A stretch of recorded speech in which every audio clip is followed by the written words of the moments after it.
Purihin ng Diyos, purihin ng ating Panginoon. Lahat tayo ay may pinaglilingkuran. Meron tayong Panginoon. Ang tanong, sino ang Panginoon mo? Meron akong binili minsan na nakalagay boss. Binili ko ito dahil hindi ako ang boss. Ito ay nilalagay ko lagi sa aming altar para paalala sa akin at sa aming pamilya na ang boss namin ay ang Diyos. Depende kung sino ang paglilingkuran natin sa ating buhay. Dahil sabi ng Diyos sa Ebanghelyo ngayon, you cannot serve two masters. Either you hate the other one or you will love the other one or despise the other one. Kaya nga, sabi niya, mamili ka. Bakit tayo mamimili? Kasi kung sino ang Panginoon mo, yun ang magdadala, yun ang magbibigay sa iyo ng hinahanap mo sa buhay.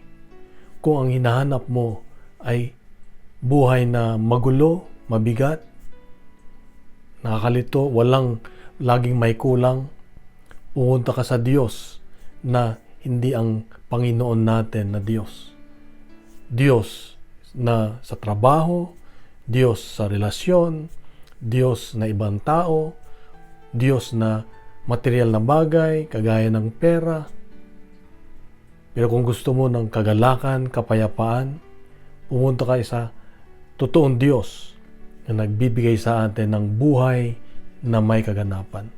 Dati, pag ako'y magtrabaho, wala akong pakialam kahit linggo. Nung kami ay na-assign sa China, unang labas ko sa Pilipinas, 24 na araw ay dire-diretsyong trabaho, walang hinto, kahit linggo. At 6 na araw, kami ay magbabakasyon. Kala ko nung una ay maayos, tuwan-tuwa ako dahil mahaba-haba yung bakasyon ko sa dulo. Kaya lang, laging parang may kulang ang buhay ko. Dahil nasanay na ako na tuwing linggo ay para sa Diyos. Tuwing linggo ay dapat may simba. Kaya ginagawa namin noon dahil bawal pa ang misa sa China dahil komunista, kami ay nag-underground na prayer paggabi. Tumatakas kami, pupunta kami sa isang lugar na patago, nagdarasal, nagbabasa ng banal na kasulatan, nag-sharing. Yun lang ang buhay namin kasi laging kulang. Yung pakiramdam namin, laging may kulang.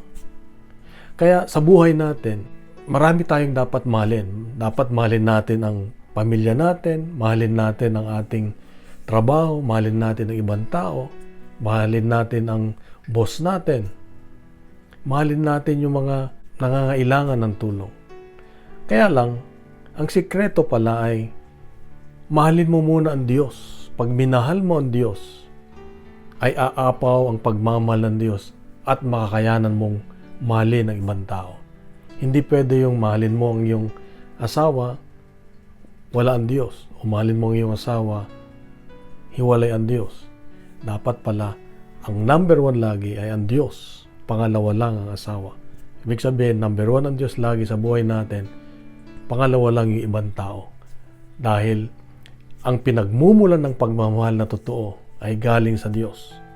At kung kaya nating mahalin ang Diyos, mas makakayanan nating mahalin ang ibang tao. Kapatid, ito ang paalala ng Diyos sa akin ngayon, na piliin natin lagi ang Diyos. Na una, ang boss natin.